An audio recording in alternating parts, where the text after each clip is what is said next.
সন্দেশখালীতে ঠিক কি হয়েছিল তা জানতে রবিবার ইডির ডেপুটি ডিরেক্টর গৌরব ভাড়িলকে তলব করেছিল সিআইডি, কিন্তু রবিবার হাজিরা দিলেন না তিনি। আজ মঙ্গলবার ফের তাকে তলব করা হয়েছে বলে সূত্রের খবর। আজ তিনি হাজিরা দেন কিনা সেদিকে নজর রয়েছে সকলের। আপনাদের আরো একবার জানিয়ে রাখি, সন্দেশখালীতে ঠিক কি হয়েছিল 5ই জানুয়ারি তা জানতে ইডির ডেপুটি ডিরেক্টর গৌরব ভাড়িলকে তলব করেছিল সিআইডি।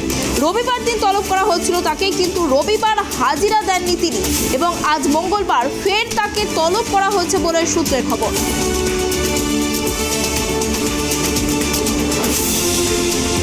এই বিষয়ে বিস্তারিত কথা বলতে আমাদের সঙ্গে রয়েছে আমাদের প্রতিনিধি অপ্রদীপ।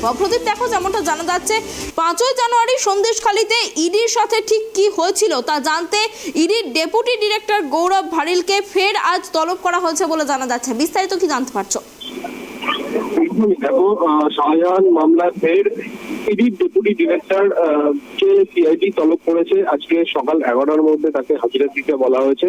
সন্দেশখালীতে ঠিক কি ঘটেছিল 5ই জানুয়ারি তা জানতে ইডির ডেপুটি ডিরেক্টর গৌরব ভাড়িলকে তলব করেছে সিআইডি। তাকে রবিবার তলব করা হয়েছিল, কিন্তু তিনি সেদিনকে হাজিরা যাননি।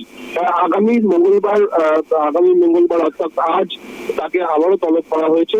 কি হয়েছিল 5ই জানুয়ারি, কিভাবে 15 মিনিটের মধ্যে এত লোক জড়ো হয়েছিল, কে কে এই কাজ করেছিল, সেই সময় শাহজাহান কাকে ফোন করেছিল, সবটাই জানার চেষ্টা করছে রাজ্য গোয়েন্দা দপ্তর। সেই কারণে ইডির ডেপুটি ডিরেক্টর গৌরব ভাড়িলকে শাহজাহানের বিরুদ্ধে যে মামলা করা হয়েছিল সেই মামলায় গৌরব ভাড়িলকে তলব করা হয়েছে এবং তার পয়েন্ট রেকর্ড করা হবে বলে জানা যাচ্ছে। তুমি জানো যে গৌরব ভাড়িল তিনি ইডির ডেপুটি ডিরেক্টর, তিনি অভিযোগ দায়ের করেছিলেন মেঘাট থানায়।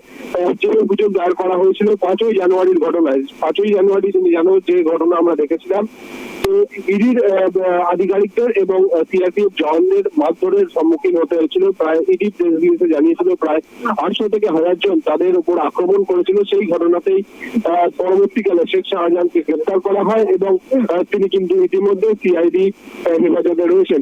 এই বিষয়ে আরো মামলা এগিয়ে নিয়ে যেতে, সেই বিষয়ে আরো তদন্ত এগিয়ে নিয়ে যেতে কিন্তু ইডির ডেপুটি ডিরেক্টরকে তলব করেছে সিআইডি।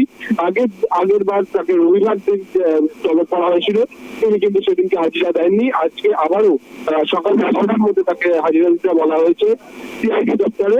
তিনি হাজিরা দেন কিনা সেদিকে কিন্তু নজর থাকবে। অনেক ধন্যবাদ প্রদীপ আমাদের সঙ্গে থাকার জন্য।